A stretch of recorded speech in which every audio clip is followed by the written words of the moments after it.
Hello and नमस्ते everyone. सो हम education management का this is part second. Part first आपको कल करा दिया था, आज पार्ट सेकंड है। एक बार मैं आपको बता देती हूँ क्या क्या करा दिया गया है and this would be the last part. तो एजुकेशन मैनेजमेंट में कल मैंने आपको कॉन्सेप्ट्स, फंक्शंस, प्रिंसिपल्स करा दिए थे। ये स्टार्ट कराने से पहले राजस्थान हिस्ट्री, राजस्थान कल्चर और इसके साथ में इंडिया जीके आपकी कंप्लीट है। आप चैनल की प्लेलिस्ट में जाकर देख सकते हैं, हिंदी में है वो, है ना। और अगर आपको क्लास 10th की राजस्थान हिस्ट्री देख रही है तो वो आप इंग्लिश में देख सकते हैं, वो चैनल पर अपलोडेड है। बाकी हिंदी वाले भी, अगर इंग्लिश मीडियम वाले भी अगर हिंदी वाली वो वीडियो देखेंगे तो उनको ज़रूर समझ में आ जाएगा। कल मैंने आपको कहा था कि आप साथ में पेन कॉपी लेकर बैठें और जो भी इंपॉर्टेंट पॉइंट्स आपको लगता है वो लिखते रहें। पीडीएफ आपको मेरे ही चैनल, जो यूट्यूब चैनल का नाम है उसी नाम से आपका जो टेलीग्राम चैनल है वो है, आप वहाँ जाएं और आपको ये पीडीएफ मिल जाएगा। अभी ये पीडीएफ ऐसे ही मिलेगा, 3-4 दिन के अंदर आपको और अपडेटेड पीडीएफ मिल जाएगा। मीन्स थोड़े से फॉन्ट्स बड़े हो जाएंगे और इट वुड बी बेटर।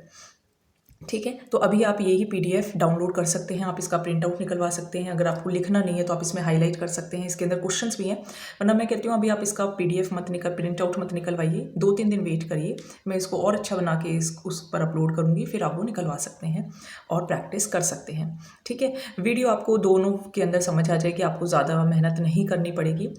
चलिए, टोटल क्वालिटी मैनेजमेंट मैंने आपको करा दिया था। फिर मैंने आपको करा दिया था एजुकेशन इंस्पेक्शन एंड सुपरविज़न, आपको करा दिया था। ठीक है, फिर मैंने आपको कराया था इंस्टीट्यूशनल प्लानिंग। ये सब अपना कल हो चुका था। एजुकेशनल प्लानिंग के बाद हमने फिर लीडरशिप स्टाइल्स किए थे। ईजी है ये, ज़्यादा टफ नहीं है, बस कुछ फैक्ट्स होते हैं जो कि याद करने होते हैं, वो आप याद कर लेंगे तो आप बहुत ईजीली आप कर सकते हैं। RSCERT मैंने आपको करा दिया था।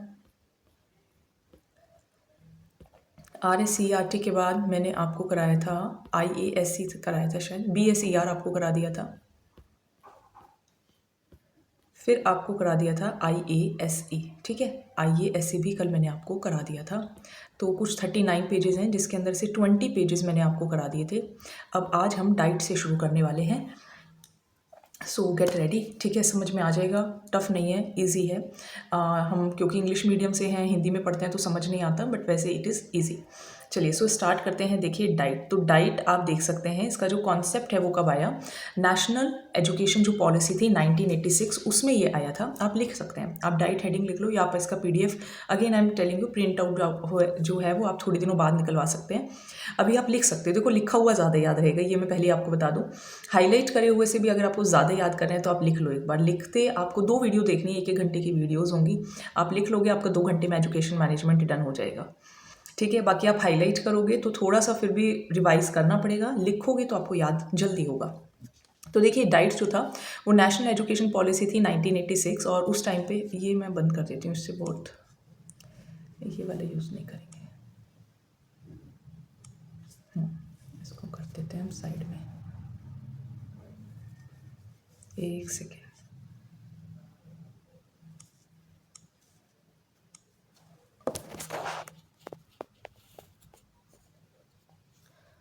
हाँ जी,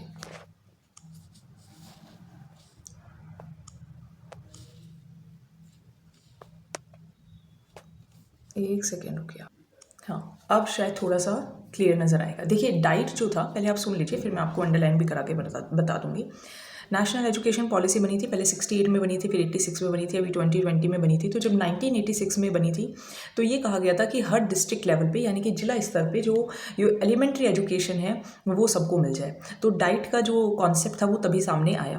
फिर एक प्रोग्राम ऑफ एक्शन आया 1992 के अंदर, और फिर जो डाइट थे वो इस्टेब्लिश किए गए ऑल ओवर द कंट्री।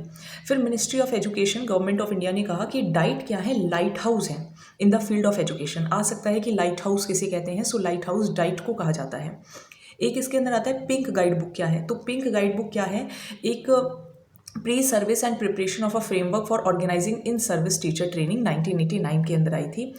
तो ये बेसिकली आपको ये बताता है कि जब आप सर्विस से पहले थे और आपका जो प्रिपरेशन हुआ इन सर्विस के अंदर, आपकी कैसे कैसे ट्रेनिंग हुई, तो एक तरीके से आपका पूरा रिकॉर्ड रखा जाता है। That is the pink guide book. तो अब इस्टेब्लिशमेंट भी मैं आपको बता देती हूँ, फिर इकट्ठे बता दूंगी अंडरलाइन करके। डाइट की इस्टेब्लिशमेंट 2 फेजेस में हुई। पहले जून 1995 में 14 डिस्ट्रिक्ट्स में, और फिर सेकेंड फेज़ में 15 डिस्ट्रिक्ट्स में। अगेन जो पॉइंट्स मैंने आपको कहे हैं आप लिखेंगे तो आपको ज़्यादा याद रहेंगे। Again I am telling you, चलिए अब एक बार मैं आपको अंडरलाइन करके बता देती हूँ। तो देखिए आपका जो डाइट है, नेशनल एजुकेशन पॉलिसी आई 1986 में। कहा गया कि एलिमेंट्री एजुकेशन को यूनिवर्सलाइजेशन करना है, यानी कि सभी को मिलनी चाहिए।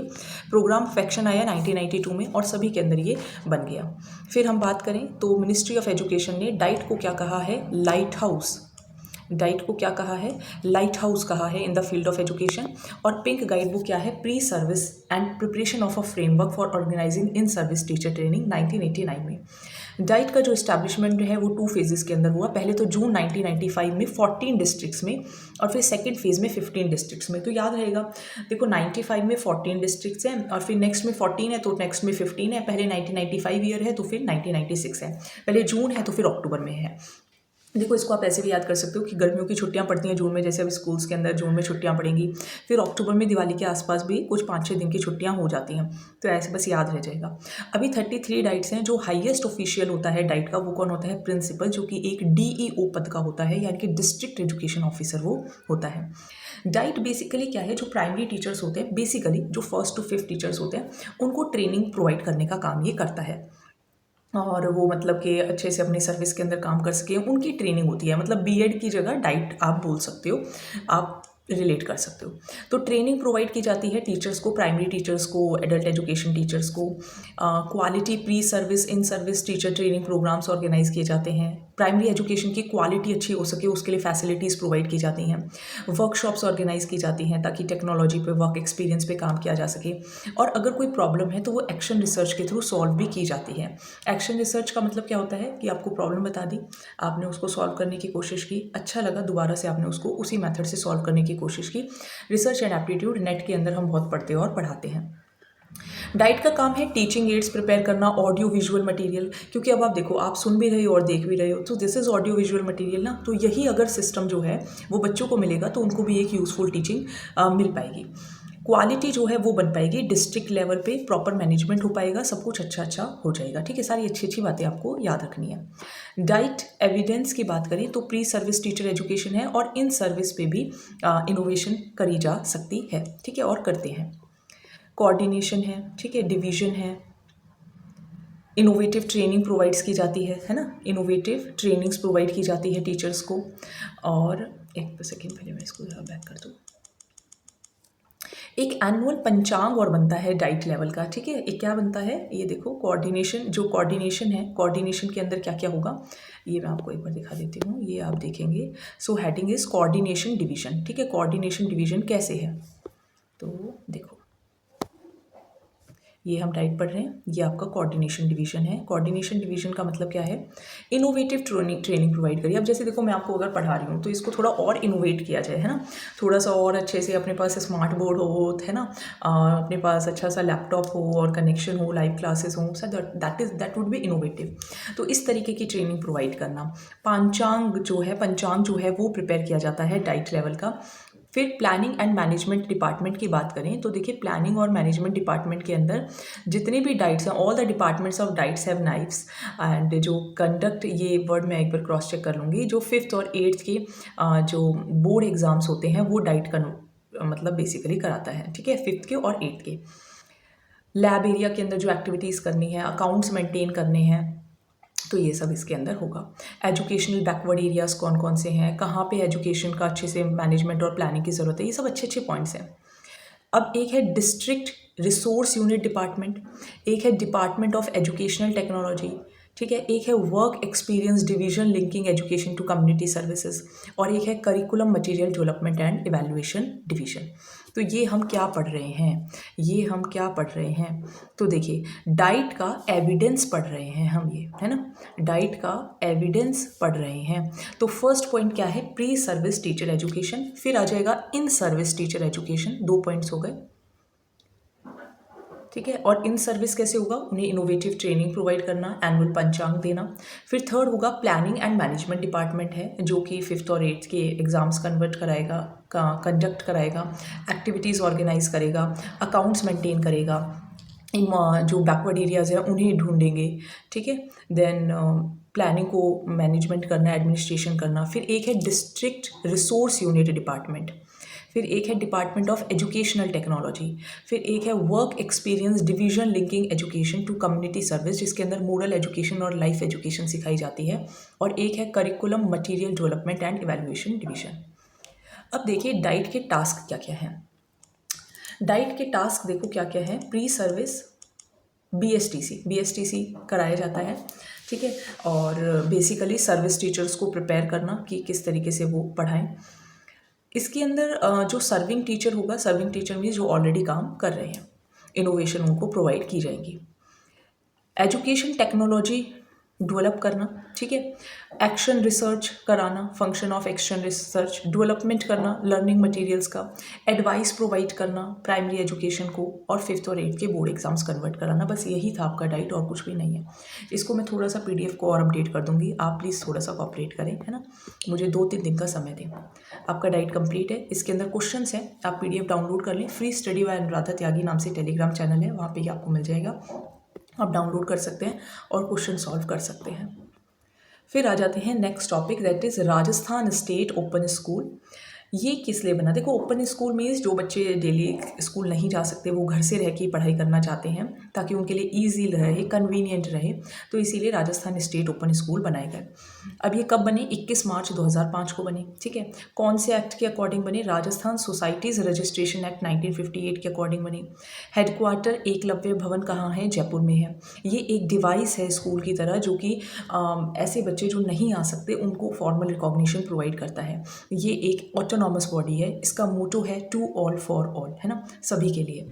इसके ऑर्गेनाइजेशन स्ट्रक्चर की बात बाद में करेंगे, ठीक है। पहले हम इतना भी मैं आपको एक बार अंडरलाइन करके बता देती हूँ। देखिए, राजस्थान स्टेट ओपन स्कूल 21 मार्च 2005, लिख लो कि याद रहेगा, 21 मार्च 2005, यानी कि करीब करीब 20 साल पहले, ठीक है, 20 साल पहले बने हैं। 20 साल पहले, लेकिन 20 में एक और प्लस कर देना है, 21 मार्च को।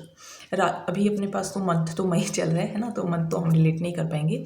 राजस्थान सोसाइटीज़ रजिस्ट्रेशन एक्ट 1958 के अकॉर्डिंग बने हैं। हेडक्वार्टर जयपुर में है और ऑटोनॉमस बॉडी है। मोटो है to all for all. I hope समझ में आ रहा होगा। अब हम इसके ऑर्गेनाइजेशन स्ट्रक्चर के बारे में करते हैं, जो कि रटना ही होता है ना, क्योंकि हर किसी का देखो ऑर्गेनाइजेशन स्ट्रक्चर अलग अलग है। आप उसको थोड़ा सा लिख के याद करेंगे, दैट वुड बी बेटर। सबसे पहले गवर्निंग काउंसिल होती है, फिर एक एग्जीक्यूटिव काउंसिल होती है। गवर्निंग काउंसिल यानी कि गवर्नमेंट से रिलेटेड। गवर्नमेंट से रिलेटेड कौन है? गवर्नमेंट से रिलेटेड तो एजुकेशन मिनिस्टर है, तो फिर एजुकेशन मिनिस्टर को ले लेते हैं। सो गवर्निंग काउंसिल के अंदर कौन हो गए? गवर्निंग काउंसिल के अंदर हो गए एजुकेशन मिनिस्टर, जो कि पॉलिसी का डिसीजन लेंगे। फिर एग्जीक्यूटिव। देखो, गवर्निंग का मतलब होता है हमने एक पॉलिसी बना दी, उसको एग्जीक्यूट करने का काम एग्जीक्यूटिव काउंसिल करती है। जैसे कि पार्लियामेंट के अंदर गवर्नमेंट होता है ना, लेजिस्लेटिव होता है और एग्जीक्यूटिव होता है, सेम यहाँ पर है। इसके चेयरमैन कौन होंगे? एजुकेशन सेक्रेटरी होंगे। भाई, यहाँ पे मिनिस्टर है तो यहाँ पे सेक्रेटरी हो गए, ठीक है। डायरेक्टर कौन होते हैं? RAS, एक अच्छा पद है ना, मेन हियर यहाँ पे होते हैं। सेक्रेटरी, जॉइंट डायरेक्टर होते हैं। पब्लिक एग्जामिनेशंस 4 होते हैं साल में, ट्वाइस अ ईयर, साल में 2 बार एग्जाम कंडक्ट किए जाते हैं ओपन स्कूल के। एक तो अक्टूबर नवंबर में होते हैं, फिर मार्च अप्रैल में होते हैं, यानी कि हाफ ईयरली होते हैं अक्टूबर नवंबर में, और फिर फाइनल एग्जाम्स होते हैं मार्च अप्रैल में। अगर एक बार आपने अपना रजिस्टर करा लिया तो 5 साल में आपको 2 चांस मिलते हैं एग्ज़ाम को पास कराने के। मतलब 5 साल में आपके पास टाइम होता है कि आप पढ़ के दे दो बस पेपर। अगर आपको 10th में एडमिशन लेना है तो आपकी मिनिमम एज कितनी होनी चाहिए? अगर आपको 10th में एडमिशन लेना है तो 1 जुलाई को मिनिमम एज होनी चाहिए 14 ईयर्स। ये सही बात है, CBSE के स्कूल में भी 13 ईयर्स है 9th क्लास के लिए। मैक्सिमम एज की कोई लिमिट नहीं है, आप चाहे बुजुर्ग हों, कितने साल के हों, आप 10th में एडमिशन ले सकते हैं। 12th में एडमिशन लेना है तो मिनिमम एज 15 ईयर्स होनी चाहिए, कोई भी मैक्सिमम एज लिमिट नहीं है। टॉपिक, अब देखो 17 सब्जेक्ट्स हैं, 10th में 17 सब्जेक्ट्स हैं, आप कोई भी 5 सब्जेक्ट चूज़ कर सकते हैं।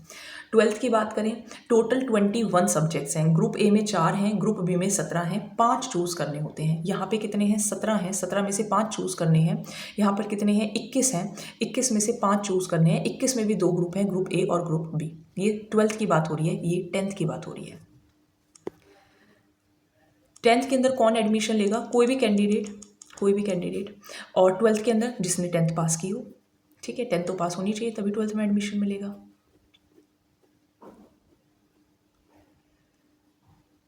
ठीक है। अब इसके अंदर ये बात और है, पास्ट क्लास, हाँ आपके पास 9th का सर्टिफिकेट 9th का होना चाहिए, है ना। Failed effect, it is necessary to give a letter, failed proof, ये वाला पॉइंट मैं एक बार दोबारा देख लूँगी। अच्छा एक बात और, मैथ और इंग्लिश कंपलसरी नहीं है अगर आपको एग्ज़ाम देना है, you can skip maths and English. 10th और 12th के जो सर्टिफिकेट्स हैं वो इतने ही बराबर हैं जैसे कि सीबीएसई और बोर्ड ऑफ सेकेंडरी एजुकेशन के थ्रू जो सर्टिफिकेट्स दिए जाते हैं। एक कराया जाता है पर्सनल कॉन्टैक्ट प्रोग्राम। देखो आप घर बैठ के पढ़ रहे हो, आप कभी किसी से मिलोगे ही नहीं, आपको पता ही नहीं है कौन पढ़ा रहा है, कैसे हो रहा है, तो नहीं, इसके लिए भी प्रावधान है। ये एक प्रोग्राम किया जाता है, साल में एक बार किया जाता है, इस ऑर्गेनाइज्ड वन 15 दिन के लिए, 25 दिसंबर से 8 जनवरी, क्योंकि उस टाइम पे सर्दियों की छुट्टियां होती हैं। तो जितने भी रेफरेंस सेंटर्स हैं वहाँ पर आप जाके अपनी प्रॉब्लम्स को सॉल्व कर सकते हो। जिस भी बच्चे को ओपन लर्निंग में, ओपन एजुकेशन में प्रॉब्लम आ रही है, तो सर्दियों की जो छुट्टियां होगी तो वहाँ पे भी टीचर्स को फ्री नहीं किया जाता है, आप वहाँ पे जाइए और अपने डाउट सेशन ले सकते हैं। 15 दिन का प्रोग्राम, पर्सनल कॉन्टैक्ट प्रोग्राम, किस में पढ़ रहे हैं, राजस्थान स्टेट ओपन स्कूल में पढ़ रहे हैं, जो कि 1958 के एक्ट से बनी और 21 मार्च 2005 को ये बना है। फिर आ जाइए ट्रांसफ़र, एक ये वाला पॉइंट जो रह गया है, ये फेल्ड इफेक्ट वाला, I will see it in the PDF properly और फिर मैं ये आपको बताऊंगी, क्योंकि देखो ये हमने इंग्लिश के अंदर बनाया है, विद इन 1 डे बनाया है, तो हम थोड़ी बहुत गलतियां हो गई होंगी पीडीएफ के अंदर, तो हम उसको ठीक कर देंगे।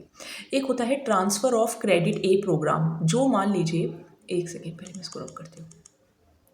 देखिए, transfer of credit, a candidate who has failed from a recognised board can take transfer of credit in maximum 2 subjects and a candidate who has failed from RSOS can take a transfer of credit maximum 4 subjects. अगर आप recognised board से fail हैं, आप 2 subjects में transfer of credit ले सकते हैं।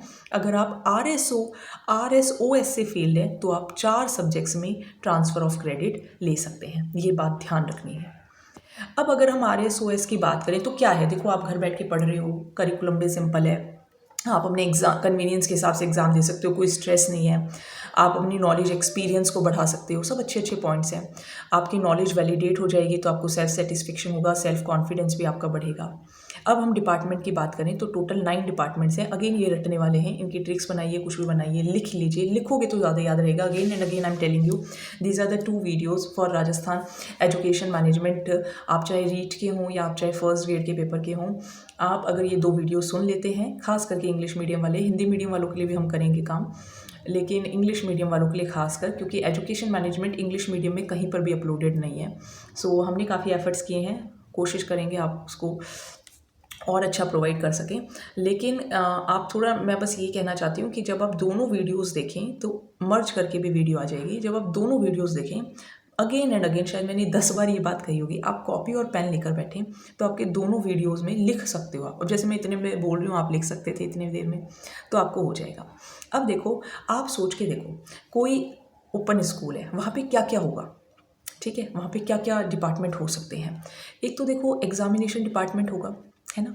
एक एकेडमिक डिपार्टमेंट होगा जहाँ पे एडमिशन्स वगैरह हो रहे होंगे। एक अकाउंटिंग डिपार्टमेंट होगा जहाँ पे फीस वगैरह पे की जाती होंगी। एक स्टूडेंट सर्विस सेंटर भी होगा जहाँ पे बच्चों की शिकायतें होंगी। एक एडमिनिस्ट्रेशन डिपार्टमेंट भी होगा। एक इवैल्यूएशन होगा जहाँ पे कुछ पेपर्स वगैरह चेक। एक कॉन्फिडेंशियल होगा जहाँ पे किसी को जाना अलाउड नहीं होगा। एक पब्लिक डिस्ट्रीब्यूशन डिपार्टमेंट, क्योंकि देखो काफ़ी एरियाज ऐसे भी होते हैं जहाँ पे कुछ डिस्ट्रीब्यूट भी करना पड़ता है, जैसे कि बुक्स हो गई, ड्रेसेस हो गए, फूड हो गया। So that would be the department. तो कितने हो गए, 9 डिपार्टमेंट हो गए, लर्न कर लीजिएगा, ठीक है, लर्न इट।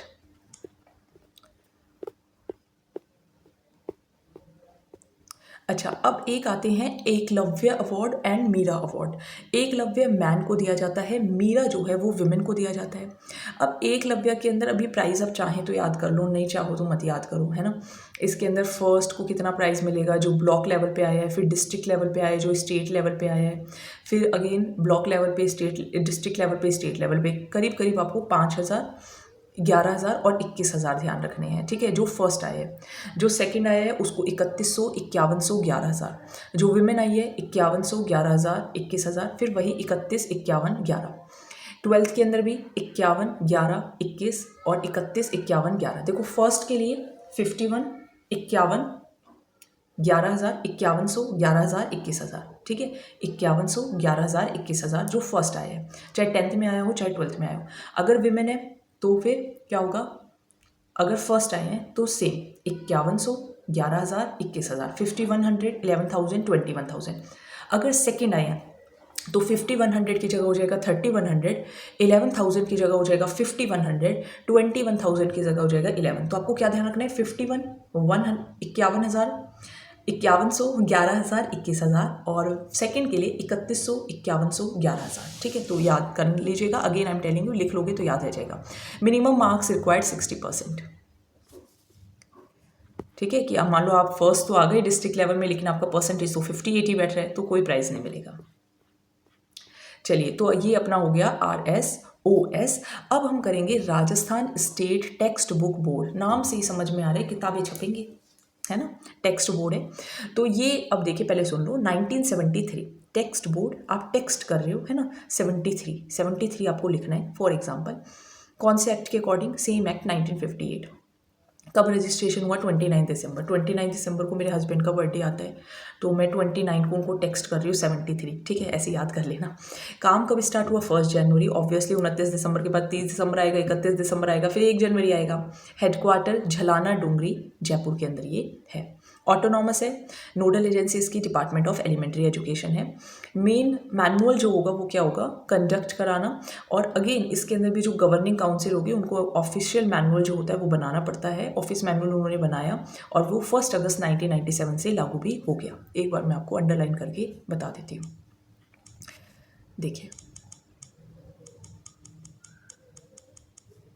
देखो, राजस्थान स्टेट टेक्स्ट बोर्ड कब, गवर्नमेंट ऑफ राजस्थान ने 1973, 29 दिसंबर 1973, एक्ट 1958। काम स्टार्ट हुआ 1 जनवरी 1974।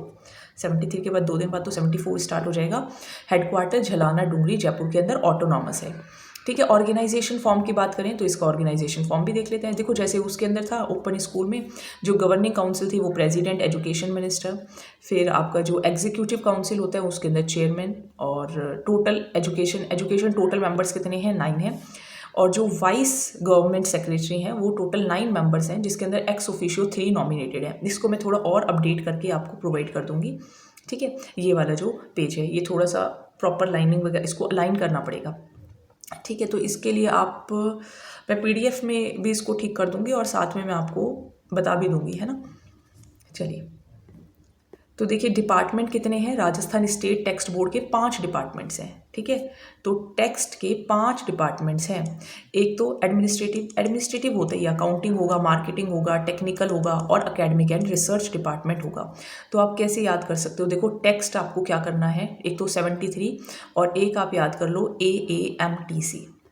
ठीक है, AAMTC, A administrative, A accounting, M marketing, T technical, A again academic. पहले एडमिनिस्ट्रेटिव, फिर अकाउंटिंग, फिर मार्केटिंग, फिर टेक्निकल, फिर एकेडमिक। अब क्या काम है टेक्स्ट बुक्स जो हैं, demand for text books approve by the state government, उनकी प्रिंटिंग कराना, उनको डिस्ट्रीब्यूशन करना, टेक्स्ट बुक्स प्रोवाइड करना no profit no loss basis पे। 27 सितंबर 2010 से जो वर्क ऑफ प्रिंटिंग है वो RSTB को सौंप दिया गया, एलिमेंट्री 1 से 8 और सेकेंडरी 9 to 12 के लिए।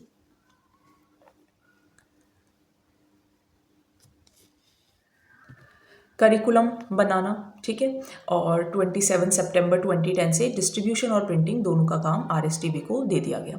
मेन काम क्या है, यही है, टेक्स्ट बुक्स को प्रिंट करना, डिस्ट्रीब्यूट करना, नो प्रॉफिट नो लॉस पे काम करना है, कॉम्पिटेंट राइटर से कांटेक्ट करना, क्रिटिक्स से कांटेक्ट करना, इलस्ट्रेटर से कांटेक्ट करना और फिर ये सब बनाना, रिसर्च वर्क प्रोमोट करना, पर्सनल एम्प्लॉयज़ को अपॉइंट करना, गुड्स को परचेज करना जो रिक्वायरमेंट्स के अकॉर्डिंग है, जैसे कि buildings, machines, equipments, book seller से कांटेक्ट करना कि बुक्स वगैरह कैसे बिकेंगी। और main point, total distribution centres कितने हैं, 35, ये रटने वाला पॉइंट है। ठीक है, एक ये वाला पॉइंट भी देखो, मैं एक बार आपको दोबारा बताने की कोशिश करती हूँ। गवर्निंग काउंसिल के अंदर एजुकेशन मिनिस्टर होते हैं और सेक्रेटरी होते हैं, टोटल 12 मेंबर्स हैं, जिसके अंदर 9 हैं एक्स ऑफिशियो और 3 हैं नॉमिनेटेड। ठीक है, 12 मेंबर्स हैं, 9 एक्स ऑफिशियो हैं, 3 नॉमिनेटेड हैं। एग्जीक्यूटिव काउंसिल के अंदर जो चेयरमैन होते हैं वो गवर्निंग सेक्रेटरी होते हैं और इसके अंदर टोटल मेंबर्स हैं 9। और मैं आपको पोस्ट के अंदर या टेलीग्राम पर भी ये प्रोवाइड कर दूंगी। तो ये हो गया आपका राजस्थान स्टेट टेक्स्ट बोर्ड। अब हम बात करेंगे SIQE यानी कि state initiative for quality education. State initiative से पता चल रहा है कि एजुकेशन जो है वो क्वालिटी प्रोवाइड करनी है, बच्चों को ऐसे ही नहीं पढ़ा देना, कुछ अच्छा पढ़ाना है, बढ़िया पढ़ाना है। तो all children can learn, all teachers can teach, सभी बच्चे पढ़ सकते हैं, सभी टीचर्स पढ़ा सकते हैं। 2015-16 से शुरुआत हुई। स्टेट गवर्नमेंट तीन इसके अंदर पॉइंट ध्यान रखने हैं, एक तो स्टेट गवर्नमेंट, दूसरा RSCRT और तीसरा यूनिसेफ एंड बोर्ड समिति। MOU साइन हुआ 2015-16 में और ये कहा गया कि एजुकेशनल लेवल का जो लेवल है वो हमें बढ़ाना होगा 1st से 5th तक के बच्चों का। और इसके ऑब्जेक्टिव्स क्या हैं, क्वालिटी में इंक्रीज़ करना है ना, लर्निंग जो हो वो क्वालिटेटिव हो, फियर ना हो बच्चों के अंदर, डर का मतलब एग्ज़ाम्स का, एनरोलमेंट रेशो रिटेंशन रेशो अच्छा हो, ओरिजिनल थिंकिंग पर बच्चे काम कर सकें, कैपेसिटी उनकी बिल्ड करनी है, ठीक है, कैपेसिटी उनकी बिल्ड करनी है और रिव्यू करना है एजुकेशनल प्लान्स को, चाइल्ड सेंटर टीचिंग प्रोवाइड करनी है, ठीक है, प्राइमरी एजुकेशन का फाउंडेशन उनका मजबूत करना है, एजुकेशन स्कूल के जो प्रिंसिपल्स हैं उन्हें प्रिपेयर करना है ताकि वो भी अकेडमिक कोलैबोरेटर्स की तरह काम कर सकें। इसका इम्प्लीमेंटेशन कौन करेगा, सबसे पहले तो RSCRT इसके अंदर सबसे एपेक्स बॉडी होती है, फिर directorate of secondary education Bikaner में है, हमारी यहीं है, वो इसको कंडक्ट कराता है। फिर एक स्टेट एजुकेशनल काउंसिल है जो कि प्रोग्राम्स की आउटलाइन बनाती है। एपेक्स बॉडी कौन है, RSCERT, क्वालिटेटिव एजुकेशन का काम के लिए सबसे एपेक्स बॉडी कौन है, RSCERT। फिर जो बीकानेर वाले हैं वो इसको कंडक्ट करेंगे और आउटलाइन कौन बनाएगा, स्टेट एजुकेशनल काउंसिल, ठीक है। एक बोध शिक्षा समिति टेक्निकल सपोर्ट है, ठीक है। कॉन्सेप्ट जो SIQE का था, एक सेकेंड, 2015-16 के लिए हम थोड़ा सा देख लेते हैं, है ना। तो देखो, एक तो है आपके पास फोकस्ड एजुकेशन होनी चाहिए, है ना, focused education, activity based learning, करके काम सीखे। CCE continuous and comprehensive evaluation होना चाहिए। फॉर्मेटिव असेसमेंट जो पूरे साल में कुछ कुछ यूनिट टेस्ट टाइप होते रहते हैं। समेटिव असेसमेंट जैसे कि half yearly and final exams. Child centred learning होनी चाहिए, लर्निंग बाय डूइंग, करके सीखो, एक्टिविटी बेस्ड लर्निंग, कुछ एक्टिविटी करके सीखो। बेसिक प्रेमाइस क्या है कि हर चाइल्ड इंपॉर्टेंट है, हर बच्चा अपनी गति से सीखता है, अपने लेवल से सीखता है। चाइल्ड की जो लर्निंग है वो एक्टिविटीज़ के थ्रू कराई जाए। अगर बच्चा अपनी एबिलिटी और लेवल के हिसाब से सीखेगा तो रिजल्ट्स अचीव होंगे। कंटिन्यूअस एंड कॉम्प्रिहेंसिव इवैल्यूएशन करते रहना है, जिसके लिए सेक्शन 29 में लिखा हुआ है जो CCE है कि लगातार सतत जो है, कंटिन्यूअस जो है और कॉम्प्रिहेंसिव इवैल्यूएशन, किसी एक चीज़ का इवैल्यूएशन नहीं करना, ओवरऑल और इवैल्यूएशन करना है। ये सेक्शन 29 में लिखा है RTE 2009 में, तो इसके बेसिस पे होता है, ठीक है। अब इसके अंदर हॉलिस्टिक डेवलपमेंट करना है, कॉग्निटिव, फिजिकल, साइको सोशल, ये सब डेवलपमेंट जो है वो बच्चों का क्या होना चाहिए। अब कन्वर्सेशन, कुछ जैसे फिक्स्ड क्वेश्चंस पूछ लो, फिक्स्ड इस कन्वर्सेशन कर लो, कुछ ओरल क्वेश्चंस पूछ लो, कुछ क्विज वगैरह करा लो, ठीक है। तो इस तरीके से होता है। टर्म वाइज डिवीजन कर दो सिलेबस का। बेसलाइन असेसमेंट क्या होता है, जैसे कि जुलाई के मंथ में असेसमेंट किया जाता है ताकि स्टार्टिंग में, ताकि पता चल सके कि बच्चे का जो एजुकेशनल लेवल है वो क्या है। फिर स्टार्टिंग फ्रॉम क्लास 2 असेसमेंट, फिर टीचर प्लानिंग, डायरी प्लानिंग वगैरह करे, ठीक है। फिर SA FA होंगे। पोर्टफोलियो क्या है कि जितना भी हर एक बच्चे का पोर्टफोलियो बनाया जाता है, ये एक रिपोर्ट होती है बेसिकली कि बच्चे ने क्या क्या किया, क्या क्या सीखा, क्या क्या उसने प्रोग्रेस की, क्या क्रिएटिविटी की, क्या उसकी ओरिजिनलिटी थी, तो बच्चे के अकॉर्डिंग बनाया जाता है पोर्टफोलियो। तो ये हो गया आपका, ठीक है। ये मैंने आपको पूरा करा दिया, हाँ जी, 2 पॉइंट्स पूरे हुए SIQE। अब आ जाते हैं दीक्षा राइज। तो दीक्षा राइज क्या है बेसिकली, मतलब जैसे आप पढ़ रहे हो डिजिटल, तो that is digital infrastructure for knowledge sharing. अगर आपको अपनी नॉलेज शेयर करनी है तो आप डिजिटली करिए। और फुल फॉर्म ध्यान रखिएगा, दीक्षा का फुल फॉर्म है digital infrastructure for knowledge sharing, और राइज का है Rajasthan interface for school educators.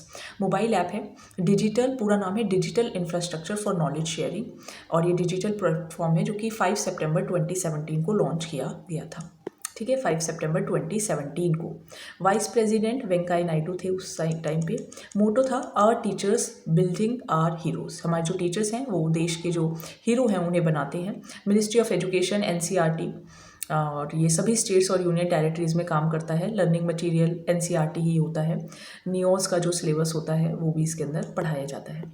की फीचर्स क्या हैं, दीक्षा राइज के अंदर 36 लैंग्वेजेस में पढ़ाया जा रहा है। क्लास बेस्ड फीचर्स हैं और क्वेश्चन आंसर्स, कोड QR सब अवेलेबल होते हैं। निष्ठा training centre, that is national initiative for teacher training, ये भी इसके अंदर होता है। कंटेंट अवेलेबल है, क्लास 1 से लेकर 12 तक आपको जो भी कंटेंट चाहिए वो इसके अंदर अवेलेबल होता है। Now what is rise. Rise जो है वो 2017 में आया दीक्षा, फिर राइज 2018-19 के अंदर आया। इसके अंदर पहले एनसीईआरटी था, फिर एनसीटीई आ गया, that is national council for teacher education. ठीक है, तो ये 2018-19 में आया, वो 2017 में आया था। तो इसके अंदर टीचर जो है वो अपनी पर्सनल इन्फॉर्मेशन और अपना कंटेंट खुद क्रिएट कर सकता है, कम्युनिकेट कर सकता है बाकी टीचर्स के साथ भी, और साथ साथ में वन स्टेट प्लेटफॉर्म है ये, one nation one digital platform है टू लर्न, और इससे ऑनलाइन और ऑफलाइन ट्रेनिंग भी मिलती है टीचर्स को।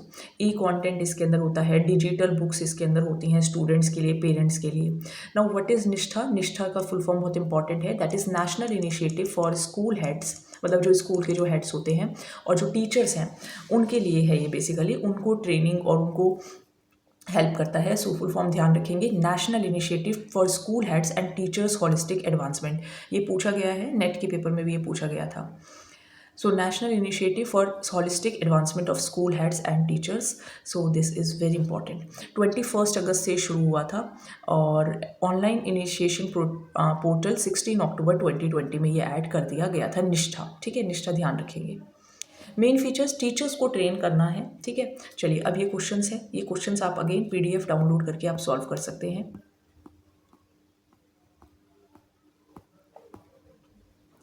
चलिए अब आ जाते हैं स्माइल प्रोग्राम पर।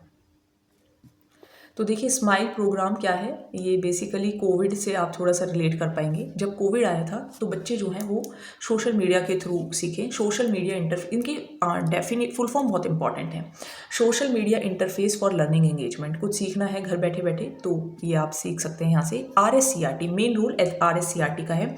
Again I am telling you, आप स्माइल लिखो, RSCRT लिखो, कोविड-19 लिख लो, फुल फॉर्म लिख लो, बस यही कुछ करना है, ज़्यादा नहीं करना। अब इसके अंदर देखो, पहले तो आया स्माइल, फिर आया स्माइल 2.0, फिर आया स्माइल 3.0, 2020 में, फिर ये भी 2020 में, फिर 2021 में, पहले अप्रैल में, फिर नवंबर में, फिर जून में। पहले अप्रैल ही आता है, फिर नवंबर आता है, लेकिन नवंबर के बाद नेक्स्ट ईयर आ जाता है तो जून आ जाएगा, है ना। तो अप्रैल में बच्चों के एडमिशन होते हैं, नवंबर में छुट्टी होती है, फिर जून में छुट्टी होती है। ठीक है, तो ऐसे आप ध्यान रख सकते हो। पहले सिर्फ व्हाट्सएप ग्रुप था, दूसरे के अंदर आओ घर से सीखें, 1 to 8 होमवर्क भी था, 1 to 12, थर्ड में कीप स्टडिंग, पढ़ते रहिए। तो स्माइल जो था वो 13 अप्रैल 2020 को आया, 13 अप्रैल 2020 को आया। मार्च में जो था वो कोविड लॉकडाउन लग गया था। तो ये एक social media digital learning platform है। इसके अंदर व्हाट्सएप ग्रुप के थ्रू आपको चीज़ें जो थी वो भेजी जाती थी। RSCRT इसका हेड है। डिविजनल हेड जो है वो जॉइंट डायरेक्टर हैं, और DEO educational officer, block level पे CBEO, और प्रिंसिपल PEEO और UCEEO। ठीक है, अगेन इसका फुल फॉर्म जो होगा वो एग्जैक्ट मैं आपको पोस्ट जो कम्युनिटी पोस्ट करूँगी वहाँ पे आप देख सकते हो, क्योंकि जो भी इस PDF के अंदर कमी रह गई है वो हम सुधारेंगे, बिल्कुल सुधारेंगे। व्हाट्सएप ग्रुप में एक टीचर्स का ग्रुप होगा, एक पेरेंट्स का ग्रुप होगा। ठीक है, teachers at least called at least 3 children, ताकि उनसे फीडबैक वगैरह भी लिया जा सके। सैटरडे को क्यूज होती थी, टैगलाइन होती थी, school bell rings in every home every morning at 9 AM, 9 बजे हर घर हर घंटी बजेगी। ठीक है, फिर आया स्माइल 2.0, ये आया 2 नवंबर को। इसके अंदर होमवर्क भी भेजा जाने लगा, है ना, कि लेट्स लर्न फ्रॉम होम 1.0। और फिर होमवर्क जो था वो 1st to 5th कब जाएगा, मंडे को जाएगा, 6 से 8 मंडे और वेडनेसडे को जाएगा, 9 से 12 होमवर्क जो होगा वो आप आकर भी ले सकते हैं with the permission of their parents. E content homework भेजा जाने लगा। होमवर्क के बाद बच्चे जो थे वो ग्रुप के अंदर फोटो भेजते थे, फिर टीचर प्रिंट आउट निकालता था, फिर उनका पोर्टफोलियो भी बनाता था, फिर उन्हें कैलकुलेट भी करता था। कुछ बच्चे इससे कनेक्ट भी नहीं हो पाए थे। ठीक है, तो बच्चे जो टीचर था वो बच्चों के घर जाते थे और फिर होमवर्क देते थे और फिर उनको स्कूल में पकड़ के लेकर आते थे। व्हाट्सएप ग्रुप बनाया जाता था, पेरेंट्स भी स्कूल में आते थे और फिर टीचर्स भी बच्चों के घर भी जाते थे। फिर आया स्माइल 3.0, 21 जून 2021 को। टैगलाइन थी let's learn from home 2.0। Main M क्या था, अब आपको ई कंटेंट भी मिलेगा, होमवर्क भी मिलेगी, कंटिन्यूटी भी मिलेगी। 8 बजे क्लास 1 to 12 होमवर्क होगा क्लास वीडियोस के through, 1st to 5th Monday, 6 to 12th Monday and Wednesday. ठीक है, डेज ध्यान रखिएगा, 1st to 5th class Monday, 6 to 12th Monday and Wednesday. Quiz होगी सैटरडे को, टीचर्स पूछेंगे और टीचर और स्टूडेंट कनेक्ट भी कर सकते हैं। ठीक है, फिर आएगा मिशन समर्थ। मिशन समर्थ जो था वो उन बच्चों के लिए था कि आप भी समर्थ हैं। अगर कुछ बच्चे स्पेशल नीड से बिलोंग करते हैं, जैसे कि कुछ बच्चों के अंदर कुछ कमी रह जाती है, तो उनके लिए भी था, उनके लिए भी ई कंटेंट था और ऑडियो विजुअल साइन लैंग्वेज भी थी। उनके लिए एक अलग से व्हाट्सएप ग्रुप भी बनाया गया और 1 डे मंडे को होमवर्क दिया जाएगा। सो ये हो गया आपका स्माइल, ठीक है, स्माइल हो गया है।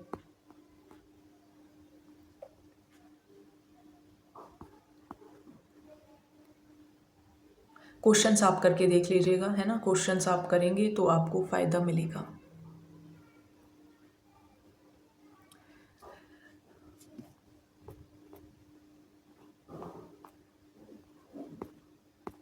क्योंकि देखो बिना क्वेश्चंस के कुछ नहीं हो पाएगा। एक ये पॉइंट और है, एक education speech and education philosophy education voice 11 मई 2020 को ही शुरू हुआ था। इसका ऑब्जेक्टिव क्या था कि हमें एजुकेशनल मटेरियल जो है वो रेडियो के थ्रू भी, रेडियो प्रोग्राम्स के थ्रू भी बच्चों को प्रोवाइड करना है, ठीक है, education voice.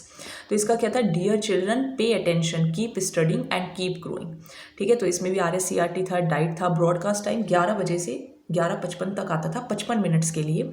Class first and second के लिए होती थी मीना की कहानी, और 11 से 11:15 15 मिनट के लिए। फिर थर्ड से एट्थ के लिए आता था टेक्स्ट बेस्ड कंटेंट 11:16 से लेके 11:35 तक, और फिर 11:36 से 11:55 तक आता था नाइन्थ और ट्वेल्थ के लिए। आकाशवाणी, शिक्षावाणी, ब्रॉडकास्टिंग जो थे वो 25 ऑल इंडिया रेडियो सेंटर्स के अंदर बनाए गए थे। तो एजुकेशन फिलॉसफी प्रोग्राम कब शुरू हुआ, 1 जून 2020 को। डेट्स आप लिख लीजिए प्लीज़, डेट्स लिख लीजिए। ब्रॉडकास्टिंग DD राजस्थान, इसके अंदर टीचिंग मटेरियल RSCRT, यूनिसेफ और स्कूल एजुकेशन काउंसिल प्रोवाइड करती थी। एजुकेशन फिलॉसफी प्रोग्राम के अंदर मोटो क्या था कि children look, increase your knowledge, keep studying and keep growing, ठीक है। यही पूछे जाएंगे देखिए पेपर में। इसके अंदर देखो 3, 15, 12, 12:30 से 4:15 तक, यानी कि 195 मिनट्स होती थी। पहले 9th क्लास और 10th क्लास होगी, ठीक है। फिर सेकंड स्लॉट इनका कब लगेगा, 3 to 3:30। फिर 11th और 12th का 2:30 बजे, और फिर 6 से 8th क्लास, ठीक है। ये देखो, ये थोड़ा सा ना, ये जो PDF है बस इसके अंदर ये थोड़ी सी मुझे कमी नज़र आती है कि थोड़ा ऊपर नीचे हो जाता है।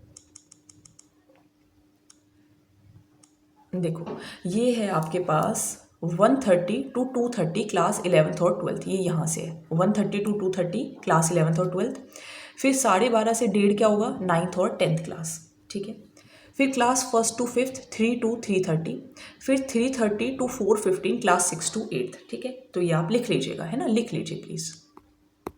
इसके बाद अगेन इसके क्वेश्चंस आ गए हैं, आप क्वेश्चंस इनके सॉल्व करें,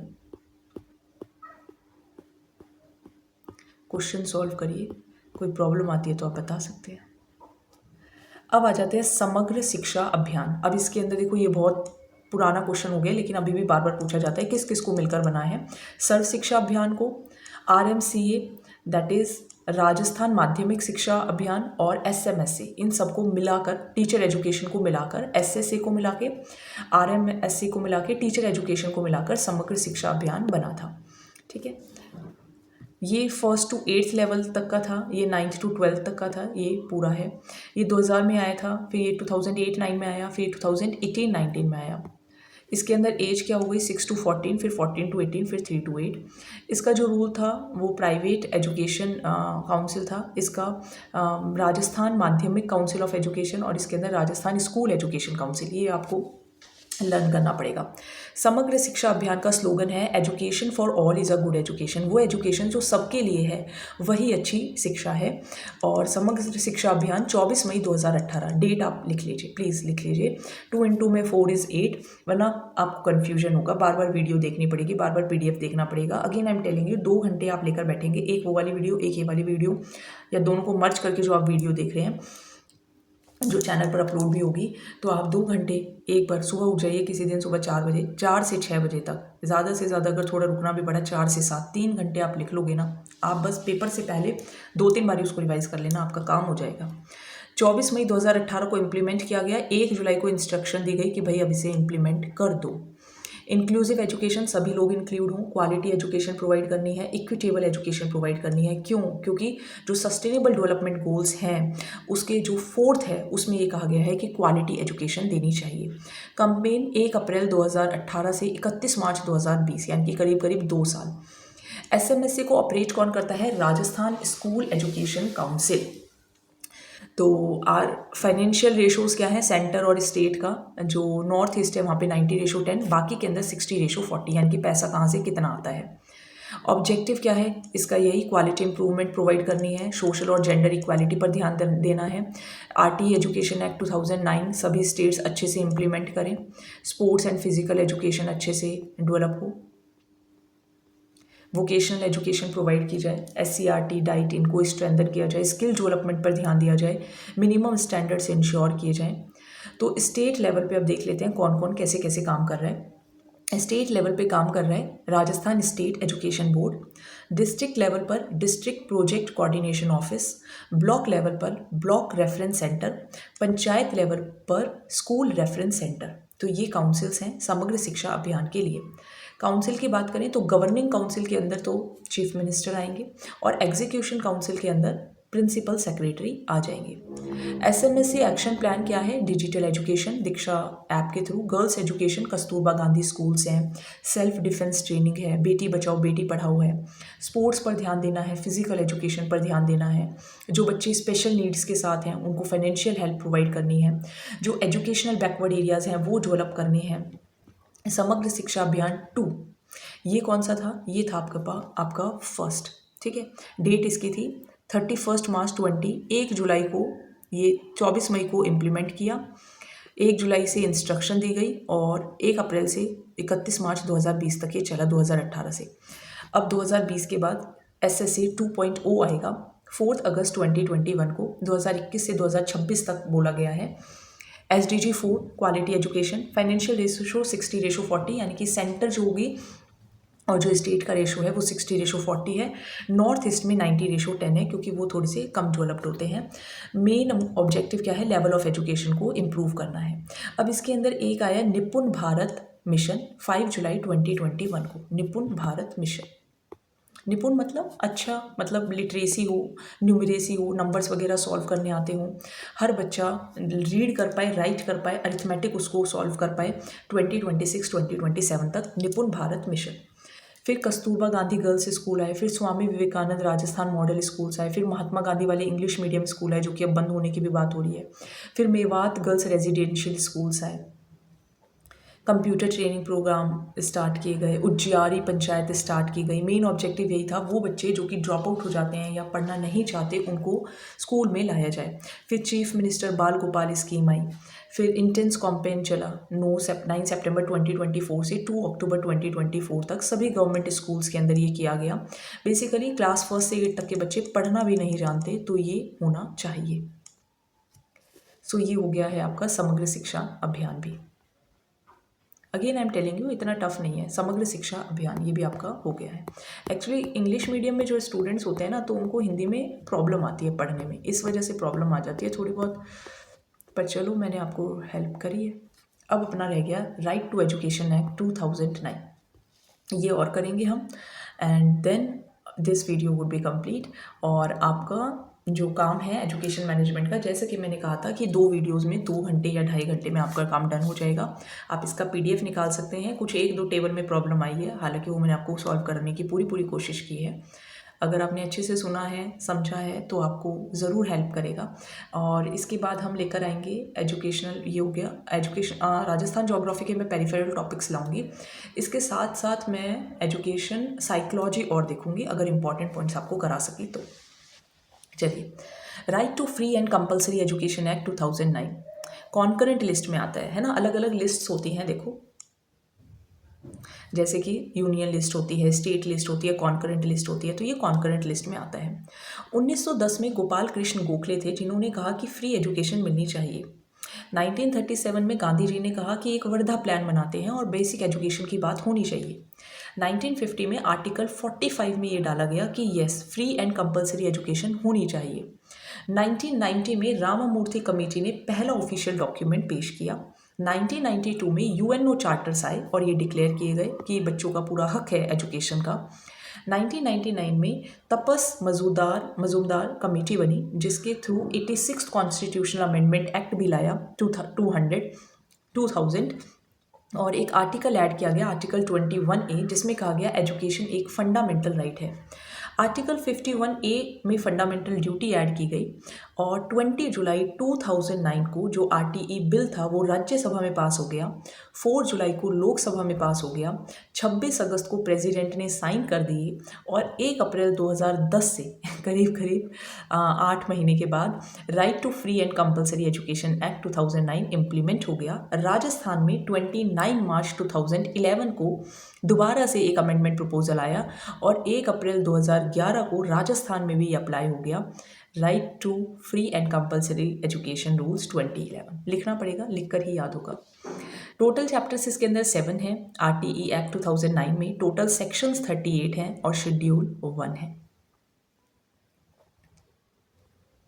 अब देखो चैप्टर 1 में क्या आता है। चैप्टर 1 में आता है इंट्रोडक्शन ही आएगा। सेकंड में क्या आता है, फ्री एंड कंपलसरी एजुकेशन देनी है। चैप्टर 3 में क्या आता है, गवर्नमेंट की क्या क्या ड्यूटीज़ हैं, लोकल अथॉरिटी की क्या क्या ड्यूटीज़ हैं, पेरेंट्स की क्या क्या ड्यूटीज़ हैं।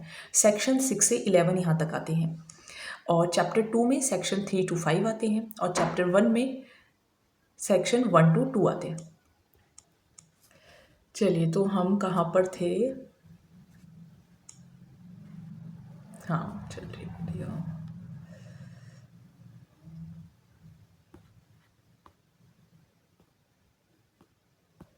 हाँ ये अपना थोड़ा राइट टू एजुकेशन रहेगा, या मैं एक काम करती हूँ राइट टू एजुकेशन जो है वो कल पढ़ा देती हूँ, है ना। राइट टू एजुकेशन या चलो करा ही देती हूँ, एक बार इसके अंदर भी करा देती हूँ और फिर इसको अलग से भी अपलोड कर दिया जाएगा। देखिए तो राइट टू एजुकेशन एक्ट में चैप्टर 1 में क्या लिखा है, इंट्रोडक्शन है। सेक्शंस कौन कौन से हैं, सेक्शन 1 to 2 है, लर्न करना पड़ेगा, ये तो रटना पड़ेगा। 1 to 2 है, प्रिलिमिनरी इंट्रोडक्शन है। चैप्टर 2 में फ्री एंड कंपलसरी एजुकेशन की बात कही गई है, सेक्शन 3 to 5 है। थर्ड में एप्रोप्रिएट गवर्नमेंट की क्या ड्यूटीज़ हैं, अथॉरिटी की क्या ड्यूटीज़ हैं, पेरेंट्स की क्या ड्यूटीज़ हैं, सेक्शन 6 to 11। चैप्टर 4 में स्कूल एंड टीचर की क्या ड्यूटीज़ हैं, सेक्शन 12 से लेके 28। चैप्टर 5 में करिकुलम कैसे बनेगा और एलिमेंट्री एजुकेशन कैसे कंप्लीट होगी, सेक्शन 29 to 30 है। चैप्टर नंबर 6 में राइट्स क्या हैं बच्चों की, उन्हें कैसे प्रोटेक्ट करना है, सेक्शन 31 to 34 में है। और चैप्टर 7 जो है वो सेक्शन 35 to 38 है, जिसके अंदर मिसलेनियस एरियाज लिखे हैं। PDF में आप लिख सकते हो, वरना लिख लो, again I am telling you. अब देखिए चैप्टर 1 में, चैप्टर 1 कहता है कि प्रिलिमिनरी इंट्रोडक्शन, जिसके अंदर सेक्शन 1 और 2 की बात की गई है। सेक्शन 1 में सुनो क्या लिखा है। सेक्शन 1 में लिखा है टाइटल, एक्सटेंट और कमेंसमेंट, कि ये जो एक्ट है वो पूरे इंडिया में लागू होता है 1 अप्रैल 2010 से। ये एक्ट जो है, nothing in this act applies to madrasas, Vedic pathshalas और वो एजुकेशनल इंस्टीट्यूशंस जो कि रिलीजियस एजुकेशन प्रोवाइड करते हैं, ये लिखा है। सेक्शन 2 में क्या लिखा है, सेक्शन 2 में डेफिनेशन लिखी है, अप्रोप्रिएट गवर्नमेंट की लिखी है कि वो अप्रोप्रिएट गवर्नमेंट क्या होगी, central government, state government, local government. Boys 6 से 14 साल के, न्यू एजुकेशनल पॉलिसी के अंदर 6 to 18 ईयर्स ओल्ड की बात लिखी है। डिसएडवांटेज चिल्ड्रन जो कि SC ST हैं, फिर वीकर एजुकेशन के बच्चे, फिर 4 कैटेगरी के अंदर जैसे गवर्नमेंट स्कूल्स, प्राइवेट, अप्रूव्ड, ये सब होंगे। और 6 पॉइंट में लिखा है local authority, panchayat, municipal corporation, ये सब परिषदें होंगी। 7th में एलिमेंट्री एजुकेशन, क्लास 1 से लेके क्लास 8 तक। गार्जियन वो पर्सन जो कि बच्चे की देख रेख है करता है। नोटिफिकेशन, कोई भी इंफॉर्मेशन होगी तो गजट में लिखी जाएगी। 10th में नेशनल कमीशन है for protection of child rights. 11th में पेरेंट्स और 12th के अंदर प्रिस्क्राइब्ड चीज़ें। 13th के अंदर शेड्यूल लिखा है। 14 के अंदर स्क्रीनिंग प्रोसेस लिखी है कि एडमिशन वगैरह कैसे होगा। 15 के अंदर स्पेशल कैटेगरी जैसे कि केंद्र विद्यालय, नवोदय विद्यालय या सैनिक स्कूल के बच्चे हो गए। फिर 16 के अंदर state commission of protection of child rights, ये सेक्शन 1 में लिखी हैं इतनी सारी चीज़ें, ठीक है। यानी कि जो आपका चैप्टर 1 जो है, एक बार मैं दोबारा से दिखा देती हूँ। जो चैप्टर 1 है ना, प्रिलिमिनरी इंट्रोडक्शन, इसके 2 सेक्शन हैं, सेक्शन 1, सेक्शन 2। सेक्शन 1 के अंदर तो ये लिखा है कि ये कहाँ कहाँ अप्लाई नहीं होगा। सेक्शन 2 में ये सब डेफिनेशंस वगैरह लिखी हैं, ठीक है। अप्रोप्रिएट गवर्नमेंट की, boys, disadvantage children, weaker section, schools, local authorities, परिषद, म्यूनिसपैलिटी, जिला परिषद, elementary education, guardian, notification, national commission for protection of child right that is NCOPCR, parents, prescribed, फिर आपके हो गए शेड्यूल, फिर स्क्रीनिंग प्रोसेस क्या रहेगी, स्पेशल कैटेगरी के जो बच्चे हैं, फिर state commission for protection of child rights, ये सब सेक्शन चैप्टर 1 में लिखा है, चैप्टर 1 के सेक्शन 2 में लिखा है। अब आ जाइए चैप्टर 2 जो कि सेक्शन 3 to 5 को कवर करता है, जो कि कहता है right to free and compulsory education. उसमें क्या था, प्रिलिमिनरी इंट्रोडक्शन। इसके अंदर है right to free and compulsory education. अब देखो इसके अंदर 3 सेक्शन है। सेक्शन 3 में लिखा है 6 से 14 साल के बच्चे जो भी पास में स्कूल होगा वहाँ पे फ्री प्राइमरी एजुकेशन कंप्लीट करेंगे। सेक्शन 4 में एडमिशन की डेट्स वगैरह लिखी हुई है ना, कि जैसे 6 साल का बच्चा है तो वो फर्स्ट में एडमिशन लेगा, फिर आप एक एक ऐड करते जाइए तो आप पहुँच जाएंगे, है ना। लर्न करने से अच्छा है आप एक एक ऐड करिए, ठीक है। फिर आ जाइए, हाँ मतलब 10 साल का बच्चा 5th क्लास में होगा, ठीक है। एक चाइल्ड जो होगा वो 14 ईयर्स के बाद भी प्राइमरी एजुकेशन कंप्लीट कर सकता है, जैसे अगर उसकी एज बढ़ जाती है। सेक्शन 5 में क्या लिखा है कि आपको टीसी देनी पड़ेगी बच्चे को। अगर स्कूल से टीसी मांगने के लिए आता है, अगर स्टेट के बाहर या कोई भी रीज़न हो, you have to, school have the TC देगी। अगर टीसी नहीं दी, आनाकानी की, तो आपके खिलाफ डिसिप्लिनरी एक्शन लिया जा सकता है। तो ये था आपका chapter 2, right to free and compulsory education. अब आ जाते हैं चैप्टर 3 जहाँ पे ड्यूटीज़ लिखी हैं गवर्नमेंट की, लोकल अथॉरिटी की, पेरेंट्स की। सेक्शन 6 to 11 यहाँ पे आते हैं। सेक्शन 6 में क्या लिखा है, गवर्नमेंट की क्या रिस्पॉन्सिबिलिटी है, जैसे कि क्लास 1 से लेके 5 तक 1 किलोमीटर में स्कूल होना चाहिए, क्लास 1 से 8 तक 2 किलोमीटर तक होना चाहिए, ये सेक्शन 6 में लिखा है। सेक्शन 7 में क्या लिखा है, पैसे कहाँ से आएंगे, 60:40 में और 90:10 में। सेक्शन 8 में क्या लिखा है, ड्यूटी क्या है अप्रोप्रिएट गवर्नमेंट की, लिख लोगे तो याद रहेगा, again and again I am telling you. Section 9 में जो लोकल अथॉरिटीज़ हैं उनकी क्या ड्यूटीज़ हैं। सेक्शन 10 में पेरेंट्स और गार्जियंस की क्या ड्यूटीज़ है। देखो आरटीई एक्ट जो है उससे क्वेश्चंस भर भर के आते हैं और ये बहुत रट्टे मारने वाला है, समझने से ज़्यादा रट्टे मारने वाला है, किस सेक्शन में क्या लिखा है, और यही वो पूछते हैं। टोटल 35 सेक्शंस में कुछ भी पूछ लेंगे, ठीक है। तो आपको सेक्शंस याद रखने ही रखने पड़ेंगे, ठीक है। 38 सेक्शंस हैं, 35 नहीं है, 38 है। सेक्शन 11 में अप्रोप्रिएट गवर्नमेंट की क्या ड्यूटीज़ हैं, जैसे कि 3 से 6 साल तक के बच्चों के लिए आंगनवाड़ी वगैरह। फिर आ जाते हैं चैप्टर 4 यानी कि स्कूल्स की और टीचर्स की क्या ड्यूटीज़ हैं। सेक्शन 12 में ये कहा जाता है जितने भी प्राइवेट स्कूल है 25% सीट वहाँ पे रिजर्व होती हैं गरीब बच्चों के लिए। गरीब नहीं बोल सकते, जो भी बच्चे इसके अंदर आते हैं, वीक और डिसएडवांटेज चिल्ड्रन के लिए, ठीक है। इसके बाद देखिए, अगर मान लीजिए number of the entire responsibility for this will be of appropriate government and government will also reimburse the fees, मतलब जिनकी इनकम 2.5 लाख से कम है उनसे कोई फीस नहीं ली जाती है। सेक्शन 13 में ये लिखा है कि एडमिशन के नाम पे या स्क्रीनिंग प्रोसेस के नाम पे आप कोई भी फीस नहीं लेंगे। अगर आपने फीस ली तो 10 गुना फाइन लगाया जा सकता है। अगर एंट्रेंस एग्ज़ाम लिया तो पहली बार 25,000 रुपये फ़ाइन और फिर हर सब्सिक्वेंट एग्ज़ाम पर 50,000 रुपये फ़ाइन लगेगा। सेक्शन 14 में ये लिखा है कि अगर बच्चे के पास प्रूफ ऑफ एज नहीं है, बर्थ सर्टिफिकेट नहीं दिया गया है, तो फिर भी आपको एडमिशन देना पड़ेगा। सेक्शन 15 में लिखा है अगर एडमिशन आपने रिफ्यूज़ किया तो अगेन आपके खिलाफ डिसिप्लिनरी एक्शन लिया जाएगा। सेक्शन 16 में ये लिखा है आप किसी भी बच्चे को डिटेन नहीं कर सकते, जब तक वो एलिमेंट्री एजुकेशन कंप्लीट नहीं कर सकता आप उसको निकाल नहीं सकते। तो right to free and compulsory education act फिर अमेंडमेंट हुई 2019 के अंदर। कहा गया रेगुलर एग्ज़ाम होंगे 5th और 8th के लिए हर एकेडमिक ईयर के अंदर। स्टूडेंट्स जो बच्चे फेल हो जाते हैं 5th में या 8th में, उनको एडिशनल कोचिंग प्रोवाइड करिए विदाउट एनी एक्स्ट्रा फीस, और उनको दोबारा चांस दो कि वो एग्ज़ाम में दे पाएँ जब उनका रिजल्ट आया है विदिन 2 मंथ्स। 16 थर्ड में ये लिखा है कोई भी बच्चा एलिमेंट्री एजुकेशन से पहले आप निकाल नहीं सकते। 17 में no punishment, no physical and mental harassment. Section 18 में अगर रिगार्डिंग रिकॉग्निशन, जैसे अगर स्कूल ने अपने स्टैंडर्ड्स फिट जो हैं, जो भी गवर्नमेंट ने जो स्टैंडर्ड सेट किया, अगर वो फुलफिल कर लिए हैं तो वो स्कूल चला सकते हैं। अगर कोई भी पर्सन स्कूल चलाता है बिना रिकॉग्निशन सर्टिफिकेट के तो फिर 1 लाख रुपए का फ़ाइन और डेली एक्सपेंसेस भी इम्पोज किए जाएंगे। 10,000 रुपये का फ़ाइन पे किया जाएगा, ठीक है, मतलब रिवोक करने के बाद भी।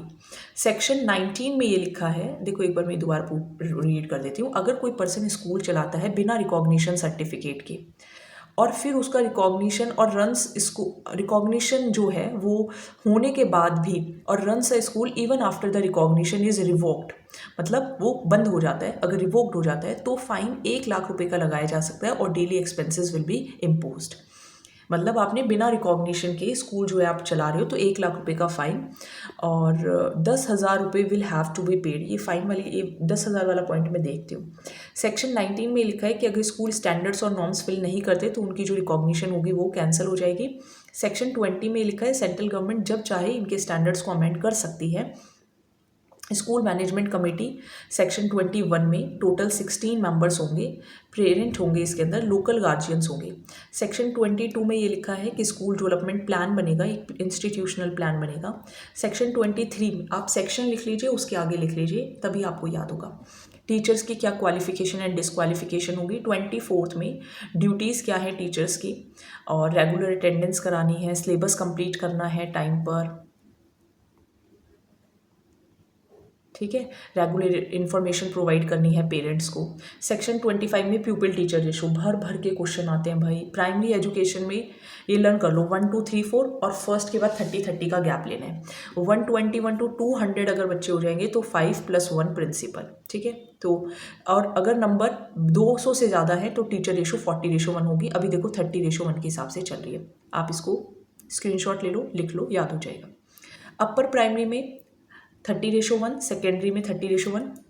सेक्शन 26 ये कहता है कि कोई भी स्कूल जहाँ पे 10% से ज़्यादा वैकेंट सीट्स नहीं होनी चाहिए, मतलब 10% सीट से, जैसे अगर मान लो 20 टीचर्स की ज़रूरत है तो बस 2 ही वैकेंट हो सकते हैं, 18 टीचर्स होने चाहिए। सेक्शन 27 में टीचर्स को नॉन एजुकेशनल पर्पज़ के लिए एम्प्लॉयड नहीं करना, लेकिन किसके लिए एम्प्लॉय कर सकते हैं, मतलब किसके लिए उनको लगा सकते हैं, सेंसस के लिए, डिजास्टर अगर हो गया है, इलेक्शन वर्क है। सेक्शन 28 में प्राइवेट ट्यूशन नहीं ले सकते टीचर्स। फिर है चैप्टर 5 जिसके अंदर करिकुलम और एलिमेंट्री एजुकेशन की बात होती है। तो सेक्शन 29 में क्या लिखा है कि RSCERT के अकॉर्डिंग सेक्शन 30 में एग्ज़ाम कैसे होगा, कंप्लीशन कैसे होगा। ये ज़रूरी नहीं है कि बच्चा जो है वो बोर्ड एग्जामिनेशन में अपीयर करे जब तक वो क्लास 1 to 8 कंप्लीट नहीं कर लेता। सर्टिफिकेट देना पड़ेगा, कंप्लीट करने का सर्टिफिकेट देना पड़ेगा। फिर चैप्टर 6 में बच्चों की राइट्स, सेक्शन 31 में लिखा है कि बच्चे के राइट को मॉनिटर करना। 32 में अगर कोई प्रॉब्लम है उसको देखना, रिड्रेसल ऑफ ग्रीवेंसेस। 33 में नेशनल एडवाइजरी काउंसिल बनेगी। 34 में स्टेट लेवल पे स्टेट एडवाइजरी काउंसिल बनेगी।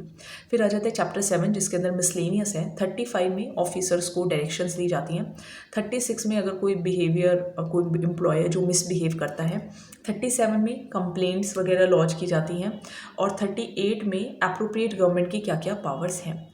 टीचर्स डे जो है वो ये थोड़ा ध्यान रखिएगा, 200 दिन और 800 घंटे, और अपर के अंदर 220 दिन और 1000 घंटे। हर टीचर को हर वीक में कम से कम 45 घंटे काम करना पड़ेगा। So education management is done, congratulations, education management in English is done. YouTube पे कोई वीडियो नहीं है, मैंने आपको प्रोवाइड की। अब बस मैं ये चाहती हूँ कि आप शेयर करें, ठीक है। शेयर करने में कोई कोताही नहीं बरतनी है, जमकर शेयर करिए अपने व्हाट्सएप शेयर पर, फेसबुक के अंदर, जहाँ भी आप शेयर कर सकते हैं। I will try my best कि मैं इंग्लिश के अंदर और अच्छी अच्छी चीज़ें प्रोवाइड कर सकूँ। हिंदी में आई एम ऑल्सो वर्किंग और इंग्लिश में भी। Thank you so much, thank you.